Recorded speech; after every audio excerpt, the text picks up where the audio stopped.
In the heart of a small American town stood a cozy restaurant called Maple and Thyme. The place wasn't famous because of its decorations. It was famous because of one person, Chef Elias Hart. Elias was 34 years old, tall, kind-eyed, and always smiling. No matter the weather, no matter how tired he was, he cooked every meal like it was for his own family. If someone wanted extra sauce, he made it. If someone had an allergy, he remembered. If a customer looked sad, he sent out a free dessert. The regulars loved him. "Chef Elias is the best. Nobody cooks like him. That man deserves a medal." Those words made Elias happy, because deep down, he had one simple dream: to make everyone smile. One evening, his assistant Mia watched him working. "Elias, you've been here 14 hours. I'm fine. You say that every day." Elias laughed. "People are counting on me." Mia shook her head. "Sometimes I think you're afraid of disappointing people." Elias smiled awkwardly. Maybe she was right, because ever since he was a child, he hated making anyone unhappy. If someone needed help, he said yes. If someone asked for extra work, he said yes. If someone wanted more from him, he said yes. Even when he was exhausted, even when he didn't want to, he simply couldn't disappoint people. One winter morning, Elias woke up shaking. His body felt heavy. His head burned. He had a terrible fever. Mia called him. "Chef, stay home." "I can't." "You can barely talk. The restaurant's fully booked."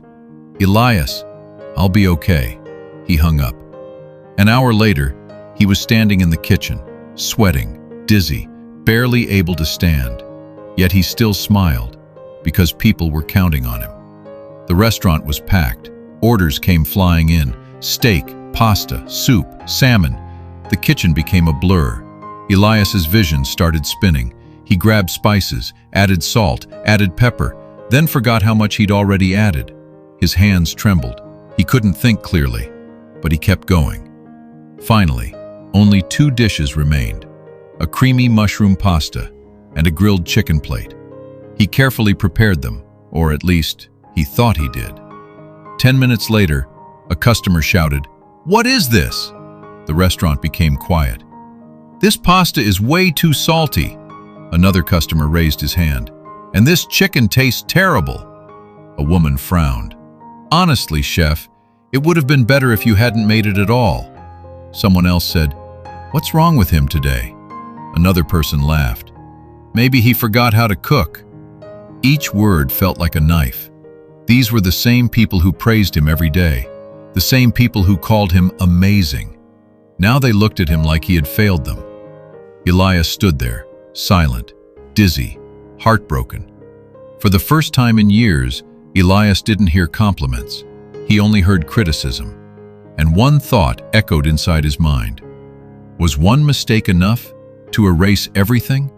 All those years, all those meals, all those smiles, did none of it matter?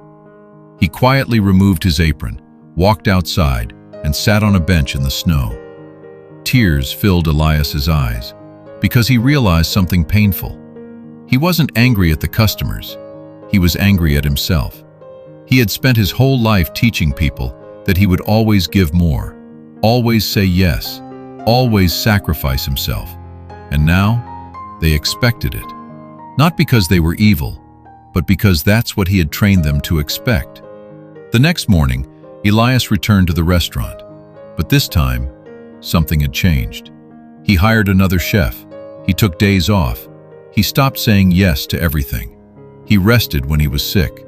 He learned to disappoint people sometimes. And strangely, his life became happier. Because he finally understood something. You cannot pour from an empty cup. And you cannot spend your whole life earning everyone's approval.